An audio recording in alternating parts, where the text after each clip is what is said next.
네, 여러분 안녕하십니까? 권 교수의 건축화재 랩. 자, 이번엔 제 40강 피난계획에 대하여 강의하겠습니다. 피난계획 중에 피난계획상의 주요 과제와 피난자의 주요 특징에 대해서 한번 알아보는 시간을 갖도록 하겠습니다. 지금까지는 우리가 주로 연기제어에 대해서 했다고 한다면 이번에는 주로 피난 특성, 주로 피난계획상의 과제, 피난자의 주요 특징에 대한 내용들을 앞으로 서로 공부했던 것들을 서로 이제 비교해 가면서 R셋과 A셋을 공부할 예정으로 있습니다. 잘 따라와 주기 바랍니다. 자, 우선 우리가 지난번에 공부했던 39강 평균 압력 차이에 의한 부속실 연기 제어 계산 프로세스 우리가 한번 공부했었죠. 자, 그래서 급기 가압을 위한 필요 급기량을 어떻게 할 것인가, 보호할 공간과 화재 공간 나눠 가지고 우리가 계산했던 게 있습니다. 요 내용을 여러분 잘 알 수 있어야 됩니다. 누차례 강조했죠.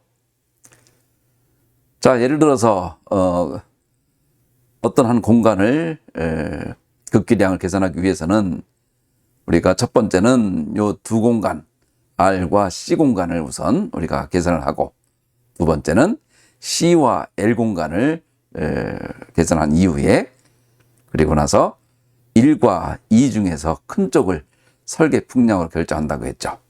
그래서 여러분들 요 내용을 끌고 오는 과정, 그리고 결정하는 과정이 복잡해 보이긴 하지만 요 내용을 이해하게 되면 그 다음부터는 전혀 어려움이 없습니다. 자, 그리고 화재실과 복도 간의 차이에 필요한 급기량을 계산하는 방법 1번부터 6번까지의 순서, 그리고 복도와 부속실 사이에 필요한 급기량을 계산하는 방법 4가지, 그리고 우리나라 현재 NFPC 501A에서 하는 경우는 우리가 4학년 1학기 때 다시 한번 구체적으로 살펴보려고 하지만, NFPC 501A 경우에는 우선 화재 조건을 고려하지 않습니다. 화재 조건을 고려하지 않다 보니 온도차가 안 나오고 밀도차가 안 나오고, 그러다 보니 압력차를 계산하는 것도 상당히 어려움이 있죠. 또 급기량을 누설량과 보충량만으로 단순하게 계산을 합니다. 물론 요 중간중간은 여러 가지 계산이 들어가겠지만, 또한 이렇다 보니까 등가 계산 방법이 온도가 일정한 경우로만 한정되다 보니까 실제 화재 현장에서 온도가 일정한 경우라는 것은 화재층이 아닌 데를 말하는 거죠. 근데 화재층을 기본적으로 해야 되는 경우에 대해서 약간 이해가 안 되는 부분이 없지 않아 있습니다. 또 배연량, 급기가 있으면 배연량에 관련된 계산도 해줘야 되는데 계산 프로세스에는 그런 것이 없죠. 또 연돌 효과에 대해 그 내용을 계산할 수 있는 방법이 없습니다. 그래서 차후에 이런 것들에 대해서 어떻게 생각을 하고 있는지, 실무적으로는 어떻게 계산하는지, 자, 이 내용이 실무적으로 계산하는데 이 내용들에 대해서도 한번 다시 외부에 계신 분들하고도 한번 연동을 해서 4학년 1학기 때 다시 한번 해보도록 하겠습니다. 여러분들 지금 한 것이 바로 4학년 1학기 때 할 내용들입니다. 그리고 컨텀에 대해서 소개 한번 했죠. 특히 연돌 효과, 우리가 연돌 효과에 대해서 상당히 필요하기 때문에 4학년 1학기 때 컨텀에 대해서도 한번 FDS와 더불어서 같이 해보려고 합니다. 자, 그래서 콘탐도 다운로드 받는 거 다 설명했습니다. 자, 그래서 이번에는 지금까지의 연기 제어 문제를 뒤로 하고, 이제는 피난 계획성의 주요 과제와 앞으로 남은 것은 체류 인원 계산하는 방법, 그리고 또 파이로심이라고 하는 또 이 시뮬레이션 방법이라든지, 또 이런 어떤 시뮬레이션 이외의 수계산으로 계산하는 방법, 자, 이런 내용들을 가지고 한번 여러분들하고 같이 해보겠습니다. 그 중에 피난 계획상에는 어떤 문제들이 있는가라고 하는 문제점부터 한번 같이 공부해 보겠습니다. 자, 우선 강의 목적이 되겠습니다. 첫 번째, 피난 계획상의 과제로서 피난 경로의 미비로 인한 화재 사상자가 지금까지 어떠했는지, 또 군중 패닉이라고 하는 개인적인 패닉과 군중 패닉과 과밀 반응에, 과밀 군중에 의한 어떤 행동 특성들이 문제가 됐었는가? 또 피난 경로에 대한 안전 대책은 어떻게 계산해야 되는가? 더불어서 피난자의 특징은 어떤 특징들이 있는가? 인체의 허용 한계는 어떠한가? 피난자의 행동 특성은 어떤 것들이 있는가? 또 피난 속도는 어떠한가? 자, 이런 것들에 대해서 두 가지로 우리가 한번 살펴보는 시간을 갖도록 하겠습니다. 이렇게 함으로써 우리가 지금까지 공부했던 연기 제어 문제와 피난자의 특성, 이 두 가지를 우리가 나중에 비교하면서 인명안전 기준과 비교하면서 우리가 한번 평가할 때도 많이 이용되는 그런 내용들이니까 여러분 잘 쫓아와 주기 바랍니다. 자, 이거는 우리나라의 초고층화되는 아주 그 내용입니다. 이 초고층화되는 2010년이 우리나라 초고층의 화재가 발생했던 그런 사례면서 결과도 2017년 롯데월드타워가 아주 구축되는 엄청난 우리나라 초고층 강대구 발돋움했죠. 그런데 이렇게 발돋움하는 와중에 우리는 상당히 많은 어려움이 있었습니다. 첫 번째 어려움은 72년도 대연각 호텔 화재가 있었죠. 또 74년도에는 서울 지하철이 개통을 했습니다. 그러면서 2003년도에는 대구 지하철 화재를 겪었죠. 또 2010년도에는 부산 골든스위트 화재. 자, 어떤 콘크리트 재료라든지 외단열 공법이라든지 구조재 문제, 또 단열 재료 문제, 자, 고층화 문제, 또 대심도화 문제. 자, 이런 것들이 현재 우리나라 건설 대국이다 보니까 실제적으로는 상당히 편리하고 상당히 전 세계를 리드해가는 아주 좋은 산업이지만 또 거기에 못지않은 안전 문제가 상당히 항상 같이 신축하는 거, 또 그다음에 안전 문제, 이 두 가지가 서로 잘 병존이 돼줘야 되는데 아직까지 우리는 안전 쪽보다는 주로 이제 새롭게 만드는 이런 쪽에 우리나라 좀 더 강한 것 같습니다. 자, 그래서 한번 대연각 호텔부터 잠깐 한번 보도록 하겠습니다. 연열지역 비규파 대연각 호텔 화재는 71년의 크리스마스를 지옥으로 만들어 오전 10시 2층 커피숍에 가스가 폭발하면서 불은 거짓말처럼 무서운 속도로 21층까지 번져나갔다. 투숙객과 종업원들은 화염과 연기에 쫓겨 2층 창문으로 몰렸고 화염을 견디지 못한 사람들이 건물 밖으로 몸을 던지기 시작했다. 사람이 매트를 안고 뛰어내리자 여기저기서 매트를 던지기 시작했다. 그러나 침대 매트가 그들을 모두 구할 수는 없었다. 그렇게 뛰어내려 38명이나 목숨을 잃었다. 흔히 자, 168명인가요? 사망자 중에 38명이 뛰어내려서 사망하는. 그러면서 이 타워링이라고 하는 영화의 소재가 됐던 그런 가슴 아픈 내용도 있었습니다. 이런 내용을 우리가 겪었죠. 그러면서 대연각 호텔도 뿐만 아니라 우리나라뿐만 아니라 전 세계적으로 우리 이강에서 한번 전부 다뤄봤습니다. 우리나라에 있었던 대연각 호텔 이후에 우리나라는 대연각 호텔 이후에 엄청나게 발전을 했죠. 엄청난 희생이 있음으로써 엄청나게 발전을 했습니다. 또 최근에 발생했던 화재들, 또 더불어서 대구 지하철 문제. 자, 이런 내용들이 우리나라 대연각 호텔, 대구 지하철, 또 영국에서는 그랜펠 타워, 또 우리 이 제천 스포츠센터, 밀양병원, 자, 또 최근 들어서는 물류창고 시설. 자, 이런 내용들이 현재 우리나라의 안전을 위협하는 그런 어떤 화재들의 어떤 내용들이죠. 자, 이것들이 전부 우리가 오늘 공부하려고 하는 피난 행동, 피난의 안전성, 이런 측면하고 전부 직결되는 그런 내용들입니다. 자, 저고층 문제, 당시에 22층, 제일 큰 높은 빌딩이었지만, 자, 이 대구 지하철 화재, 71년도 크리스마스를 문제됐던 그 고층과, 자, 심도는 그다지 깊지는 않았지만 지하 2, 3층 정도 되는 그런 어떤 그 대구 지하철 화재에서 2003년도 2월에 발생했던, 그러면서 약 300명 이상이 사상됐던 그런 사례입니다. 다른 여러 가지 원인이 있었겠지만 내가 보는 가장 중요한 것은 연기 제어 실패입니다. 연기를 제어를 못하다 보니까 결과적으로 연기의 이동 방향과 사람의 이동 방향이 같아져서 결과적으로 대부분 다 이렇게 사망에 이르게 된 거죠. 그 내용을 좀 더 보게 되면 화재 시 급배기 시스템의 재현 설비 같은 것들이 역할이 상당히 미흡했던 거로 저는 봅니다. 특히 평상시에 급배기 환기 설비가 화재 시에는 재현 설비로 연동이 된다고 하는 것들이 실제적으로 상당히 제 역할을 하지 못한 거로 저는 생각합니다. 그것과 더불어서 피난안전구역이라든지 어떤 층간 방어구역이라든지 이런 어떤 인간의 안전을 도모할 수 있는 것들이 상당히 부족했죠. 그래서 우리는 이미 이 고층과 또 지하 심도에서 그런 뼈아픈 경험을 했습니다.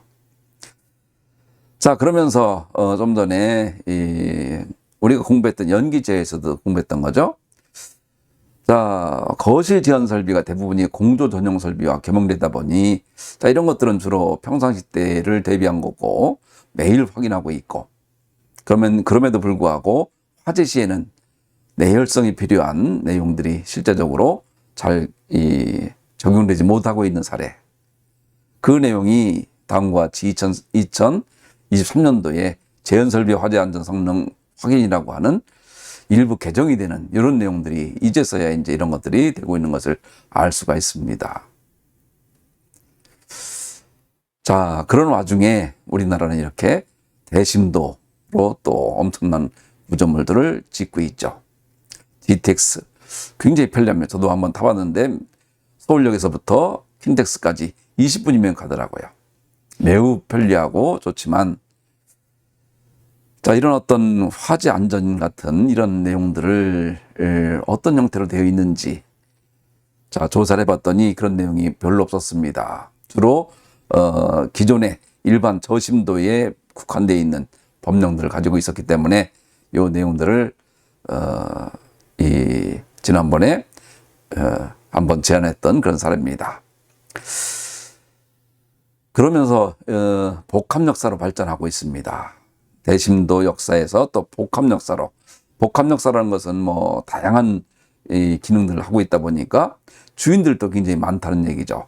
그러면 그것들에 대한 실제적으로 어떤 형태로 복합적인 역사의 안전성을 누가 관리할 것인가, 이런 것들도 실제적으로 매우 중요한 문제입니다.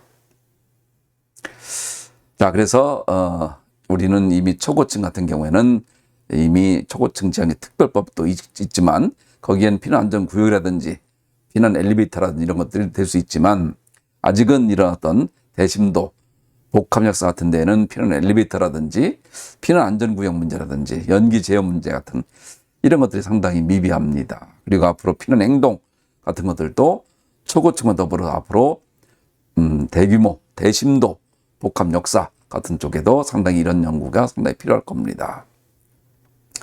자, 이런 측면에서 이제 한번 여러분들하고 피난 계획상에 어떤 문제가 있는지 한번 같이 살펴보겠습니다. 자, 건축 화재 시 인명 안전의 확보는 피난안전 대책을 강구하는 것으로부터 시작되며 적절한 피난 용량을 확보한 피난 경로를 설치한 이후에 원활한 피난 행동이 매우 중요하죠. 자, 기본적인 얘기지만 이 내용부터가 시작입니다. 자, 이러한 피난 행동에는 화재 감지, 경보, 또 연기 제어, 내장재 제한, 초기 소화, 자, 이런 것들이 결과적으로 리스크를 저하시키는 그런 역할을 수행하고 있죠. 자, 꼭 화재만이 아니고 자연재해라든지 선박 항공기 같은 데서도 피난이 필요하게 되죠. 이런 다양한 위험으로부터 인명 안전을 확보하기 위한 보편적인 수단을 우리는 피난 행동이라고 합니다. 자, 피난 경로의 확보는 경제성과 상당히 또 배치되죠. 또 편리성과 배치됩니다. 또 대립됩니다.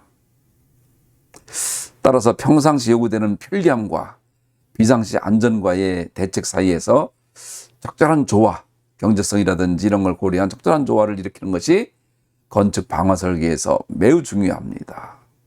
여러분들, 자, 꼭 편리한 것만 있는 산 아니다 이거죠. 편리성, 안전성 두 가지가 경제성과로 해서 충돌하다 보면 그것들에 대한 적절한 그것이 결과적으로는 법률로 갈 겁니다. 건축법, 수방법, 또 철도 안전, 또 이 도시철도 안전 이런 것들과 관련이 될 거지만 어떤 그런 쪽에 법률화, 법제화 해 나가면서 우리나라도 피난 안전에 대한 안전성을 확보할 수 있는 그런 나라가 돼야 될 것으로 봅니다.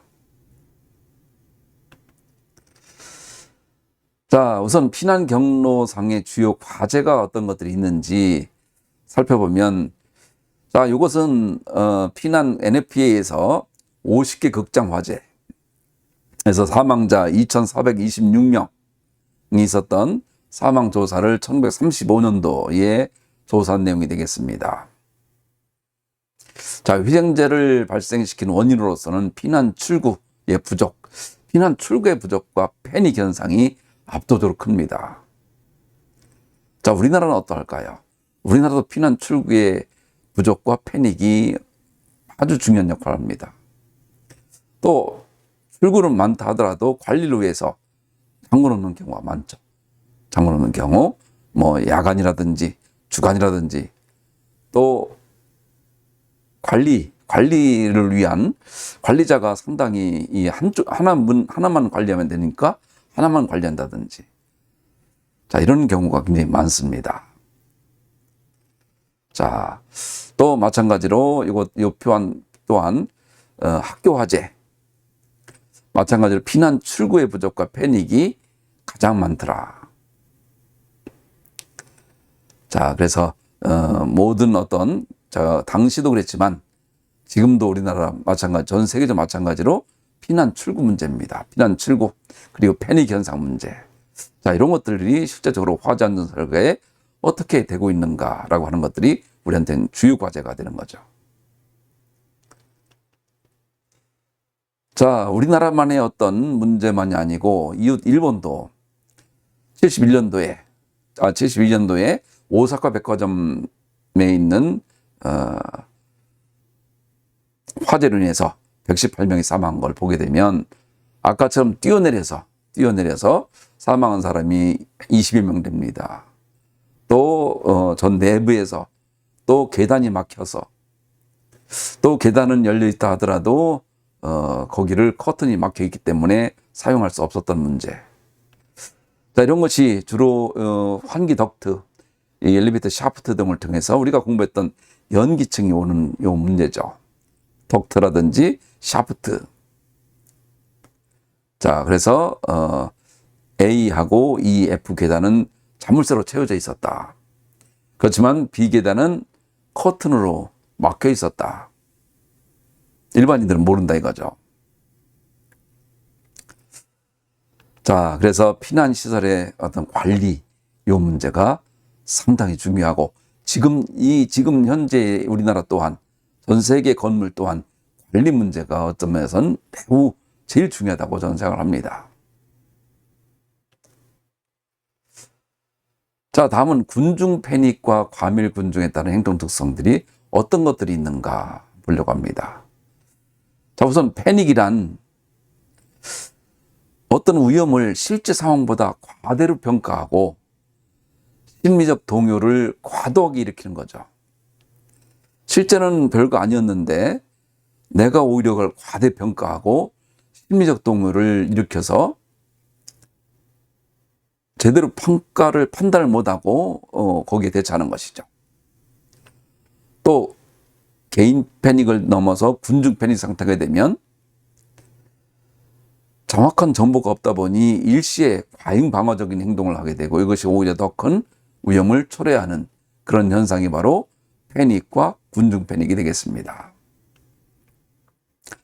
이러한 위험은 원활한 피난을 저해야 하고 압사 혹은 질식사시키는 경우가 전 세계적으로 굉장히 많습니다. 몇 가지 사례를 한번 볼까요? 이건 미국의 비버리힐스 서퍼클럽입니다.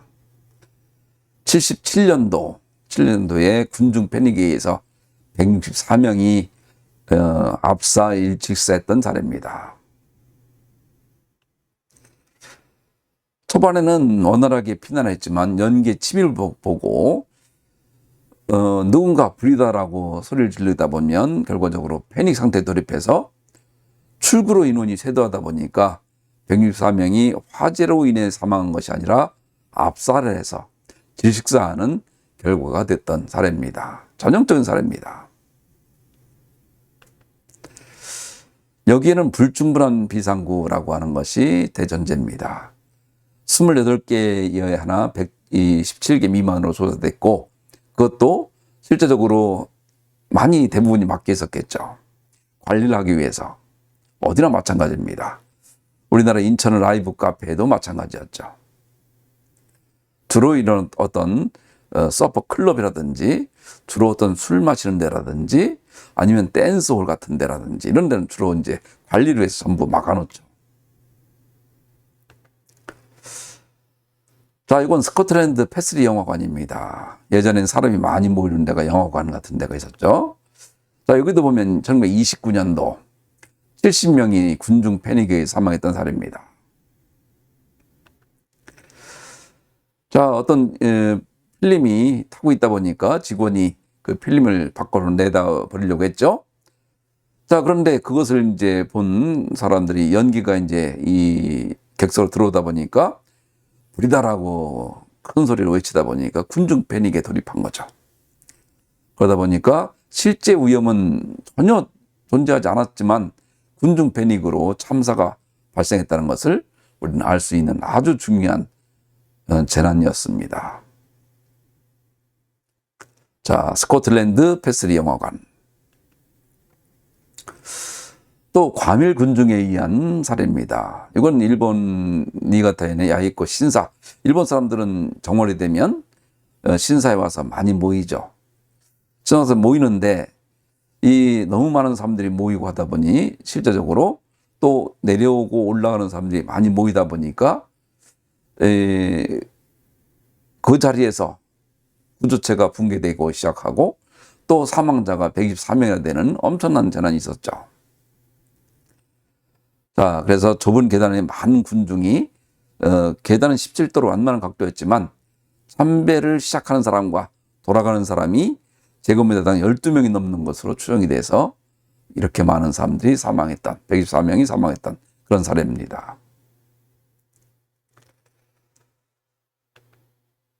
자, 이거는 우리나라에서도 최근에 있었던 일이죠. 이태원에서 있었던 사례입니다. 2022년도 군중 패닉에 의해서 사망자 159명 됐던 압사, 주로 질식사였죠. 여러분들, 요 내용들은 최근에다 보니까 여러분 잘 아실 겁니다. 자, 군중 패닉에 첫 번째는 돌입을 했고요. 두 번째는 비좁은 내리막길이다 보니 더더욱 사람들은 그 관계 속에서 더더욱 좁혀졌겠죠. 숨을 쉴 수도 없었겠죠. 자, 어떤 경찰의 어떤 아쉬운 대응이라든지 또 여러 가지 이 구체적인 문제점들이 최근 들어 드러나고 있긴 하지만 자, 이런 여러 가지 이 원인 중에 군중 패닉이라고 하는 것이 우리한테는 아주 중요한 내용이 됩니다. 군중 패닉 현상. 자, 이런 일들은 사람이 많이 모이는 데서 예상치 못하게 많이 모이는 거죠.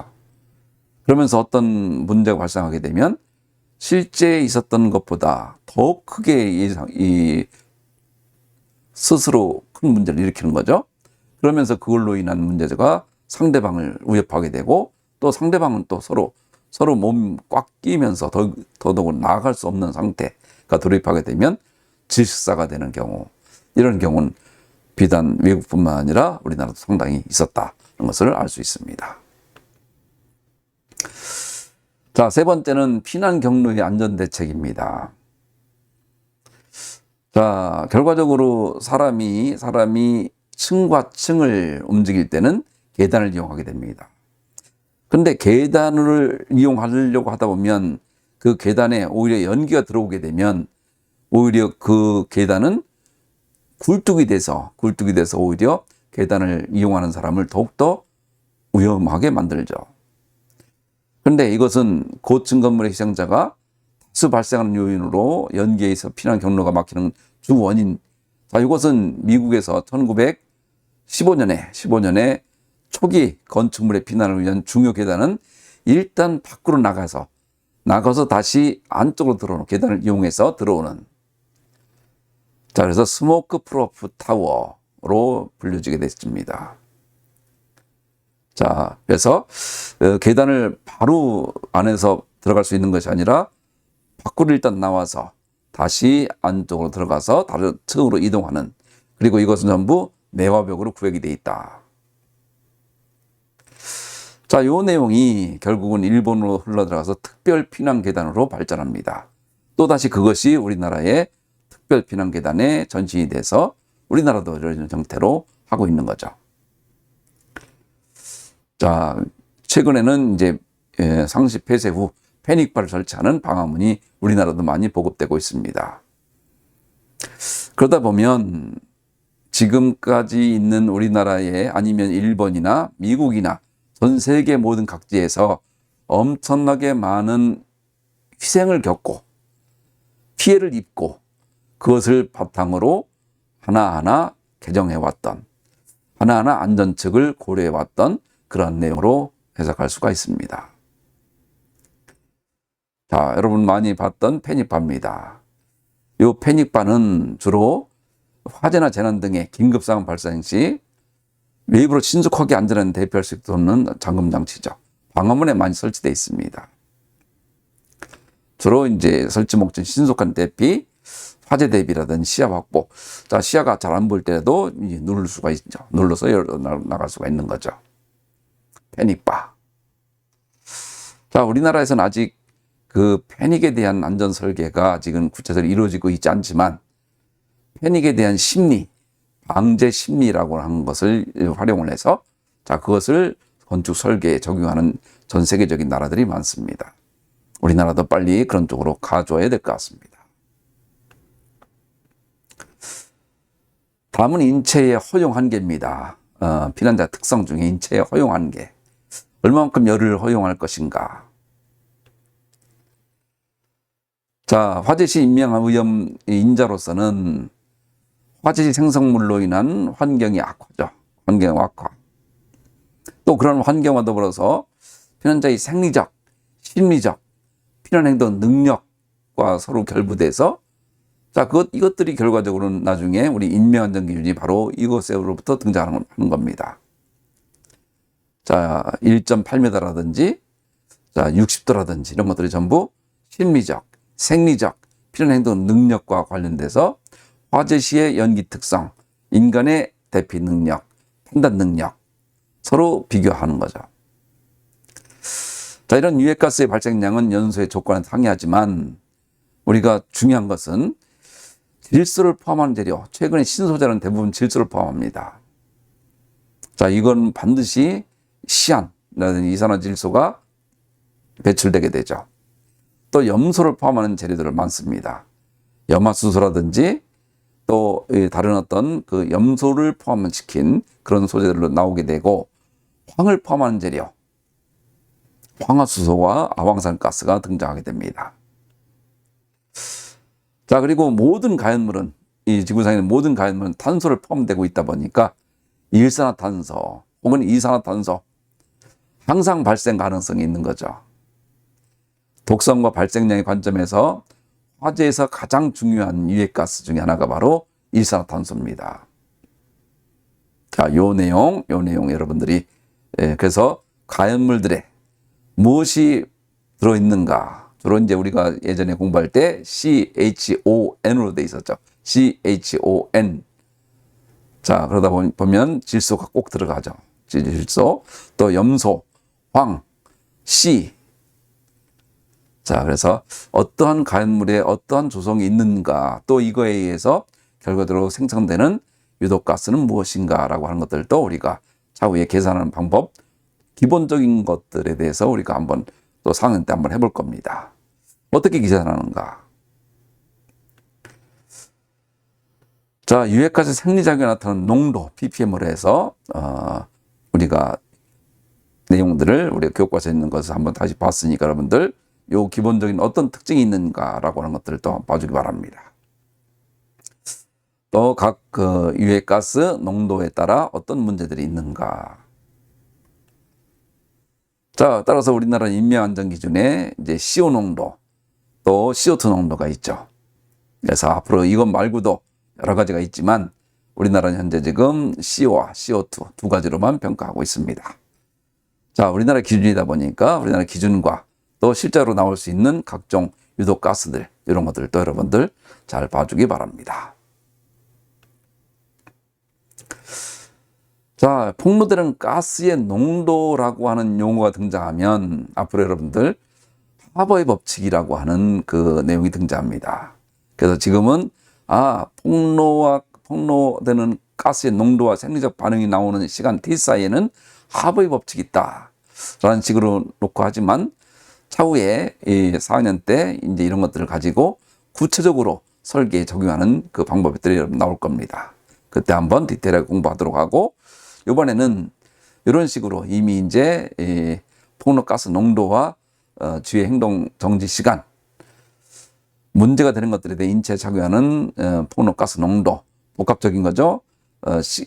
양과 시간이라고 하는 그 내용으로 저렇게 평가를 할 수 있다. 하버의 법칙으로 해서 문제 큰 각종 유독가스에 대해 인체에 작용하는 폭로가스 농도에는 하버 법칙이 작용한다. 그러셨으면 좋겠습니다. 또 인체의 내열 한계로서 피난자가 화재의 고온 가스에 폭로되면 유독가스를 마시는 것도 있겠지만 우선 기도열성에 의한 호흡곤란, 또 폐손상에 의한 호흡부전, 폐수종에 의한 세균성 폐렴, 이런 것들이 바로 유발이 됩니다. 자, 이 내열 한계가 되는 거죠. 온도가 어디까지. 그래서 피난자가 열에 의한 통증을 느낄 때의 피부 온도는 약 45도. 자, 인체의 허용 한계는, 열에 대한 허용 한계는 열의 강도와 폭로 시간과의 곱으로 표현할 수 있다. 하버의 법칙과 거의 유사하죠. 그래서 하버의 법칙, 양과 시간, 복합시간이죠. 복합시간. 또 복사열, 양과 시간으로 해서 나타낼 수 있다라고 하는 것을 알 수가 있습니다.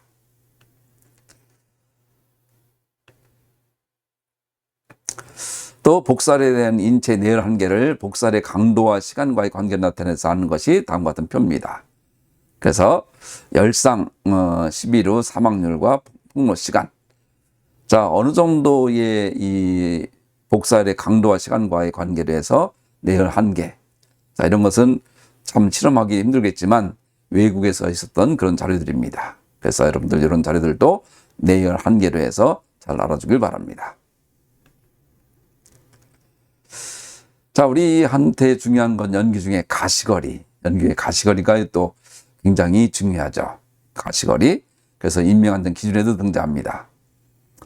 판매시설 같은 경우는 경우는 10m, 그렇지 않은 경우는 5m. 자, 그런 것들도 있지만 가시거리를 어떻게 계산할 것인가 하는 것도 우리한테는 중요합니다. 자, 요거는 이제 화재에 의한 연기로 인해 피난자의 시야가 방해되는 거죠. 자, 어떤 그 광원이 있을 때 연기증이 있게 되면 바라볼 때의 이 내용을 수치화한 겁니다. 자, DIX 빛의 감쇄량과 IX 빛의 강도와 DX 통과거리. 그래서 DIX는 마이너스 CS의 IX DX로 표현할 수 있다. 자, 요거부터 시작을 해서 요 내용을 정리하면 IS는 I02의 마이너스 CSX. 자, 램버트 비어의 법칙. 우리는 이것을 CS를 감광계수라 부릅니다. 감광계수. 단위는 미터분의 1. 자, 그래서 다음과 같이 표현할 수 있고, 단위의 최적 중 빛을 차단하는 상에서의 유효단면적으로 표현할 수 있다. 그러나 우리 이미 이것을 14강에서 공부했습니다. 램버트 비교 법칙.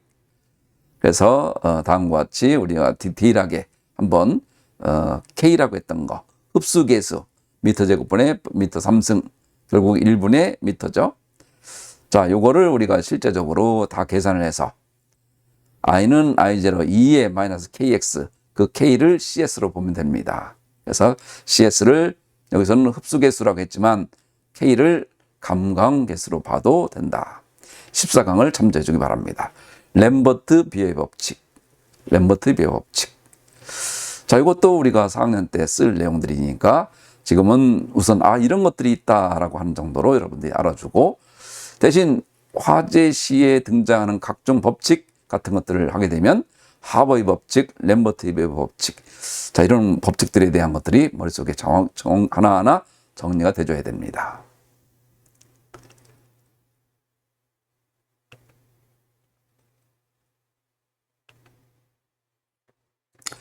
하나는 또 다음으로 가시거리, 연기 중에 가시거리를 보게 되면, 자, 이 표식이 있죠. 연기거리와 유도표식들이 실제로 얼마만큼 연기에 의해서 보여지지 않을 수 있겠는가라고 하는 것들을 연구했던 그 내용입니다. 그래서 CS 감광계수와 거리, 그래서 발광형 표식은 CSD는 5에서 10이고 반사형 표식은 CSD는 2에서 4고, 그래서 이것들을 구체적으로 데이터를 표현한 것이 바로 이거기 때문에 앞으로 우리나라에서도 이런 어떤 CSD에 대한 데이터를 좀 더 많이 확보를 해야 우리나라 실제적으로 화재시의 표식에 대한 피난 유도등 같은 것들이 안 보이게 되는 그런 것들에 대한 것들, 거리 관계 이런 것들도 명확하게 할 수가 있다고 봅니다. 그래서 연기 중에 가시거리를 이용해서 CSD의 거리를 구하는 거, 요게 우리의 앞으로 과제입니다. 자, 그리고 피난자 행동 특성, 이건 뭐 여러분들 수방학 개론에서 많이들 배웠겠지만 한 번 더 살펴보면, 자, 온 경로를 되돌아가서 피난한다. 익숙해진 경로를 이용해서 피난한다. 또 밝은 방향을 목표로 피난한다. 또 보다 넓고 개방된 느낌을 방향으로 대피하려 한다. 처음에 들어온 경로 그대로 나가려고 한다. 또 직선이 경로일 경우 벽에 가로막힐 때까지 직진만 하려 한다. 또 많은 사람이 피난하는 방향으로 같이 대피하려 한다. 자, 위험 요소로부터 멀어지는 방향으로 피난하려고 한다. 자, 이런 여러 가지의 행동 특성이 있지만 이것은 꼭 패닉이기 때문에 그렇다는 것은 아니고 일반적인 경우에도 마찬가지죠. 여러분 잘 모르는 어떤 공간에 들어갔을 때 그 공간을 잘 몰랐을 경우에는 대부분 온 거리를 되돌아서 돌아가려고 하고, 또 마찬가지입니다. 그러다 보니까 여러분들에게 이제 이것은 이제 주로 이런 일반적인 사람들의 피난 행태, 패닉이 아닌 일반적인 상태에서 피난 행태로 보여지고, 자, 이런 것들에 대해서 앞으로 피난안전 설계 시에 피난안전 설계를 해야 되는 것이 앞으로 적절할 것으로 보입니다. 그래서 피난재의 일반적인 특징 같은 것들은 어떤 것들이 있는가, 그것들이 설계에는 어떻게 적용되고 있는가라고 하는 것들이 우리가 앞으로 공부할 내용입니다.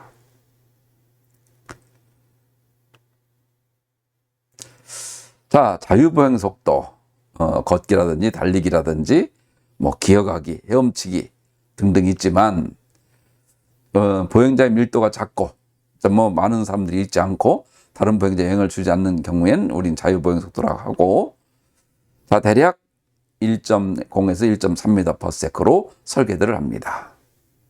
물론 여기 이제 고령자라든지 또 다른 여러 행태 또 다르죠. 여기 나와 있는 거와 마찬가지로. 여기 이제 군중 보행 속도, 자, 군중 보행 속도에 대한 데이터도 밀도에 따라 보행 속도가 상당히 많아질수록 떨어지겠죠.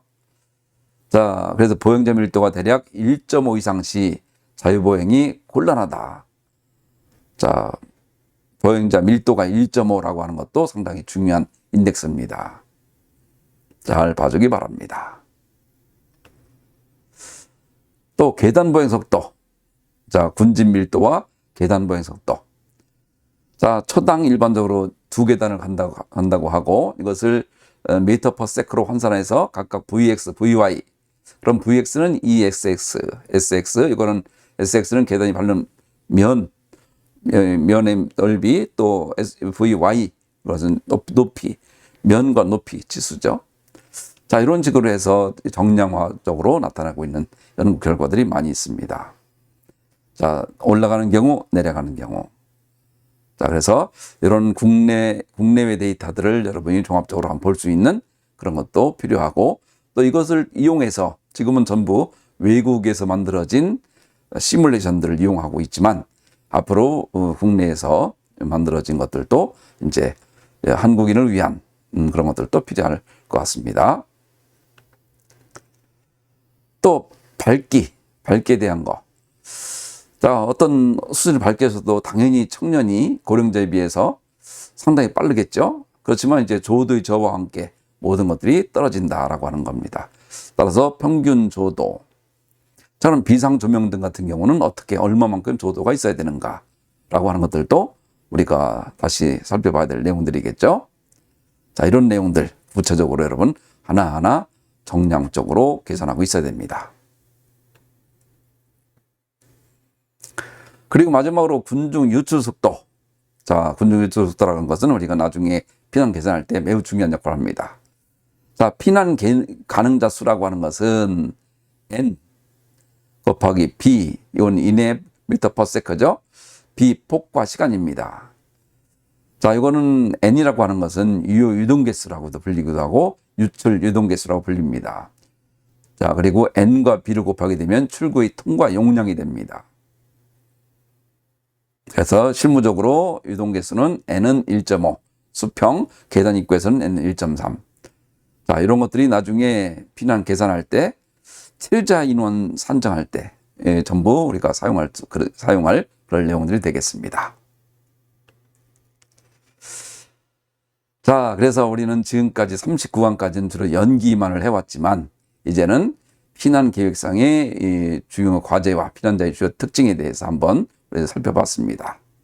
자, 우리나라 초고층 구조물들에 대해서는 상당히 많이 법제화되어 있고 하지만 아직 대심도 그러면서 복합 역사 같은 경우들에 대한 내용들이 아직은 상당히 미흡하다 보니 이런 것들에 대한 대책이 앞으로 중요한 이슈가 될 것 같습니다. 자, 패닉이란 무엇인지, 군중 패닉이 무엇인지, 자, 이런 것들을 우리가 살펴봤죠.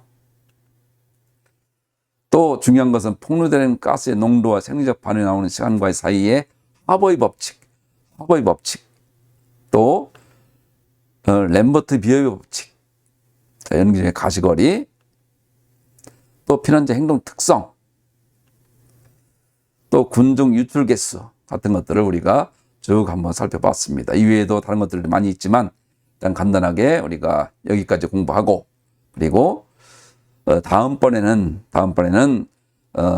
피난 시간 계산, 체류 인원을 산정하고, 그리고 이것을 이용하여 인명안전 기준과 비교하여 어떤 형태로 리스크를 평가하는지 A셋과 R셋이라고 하는 기법을 이용하여 같이 한번 여러분들에게 설명하도록 하겠습니다. 자, 요 내용을 여러분이 해주어야만이 이제 4학년 때 성능 설계라고 하는 것들을 여러분이 할 수가 있습니다. 그래서 요 내용을 토대로 해서 다음번까지가 여러분들이 이번 학기 3학년 2학기 이번 학기까지 내용이다 보니까 여기까지 여러분들 열심히 잘해주기 바랍니다. 자, 그러면 40강은 이걸로 마치도록 하겠습니다. 여러분 수고했습니다.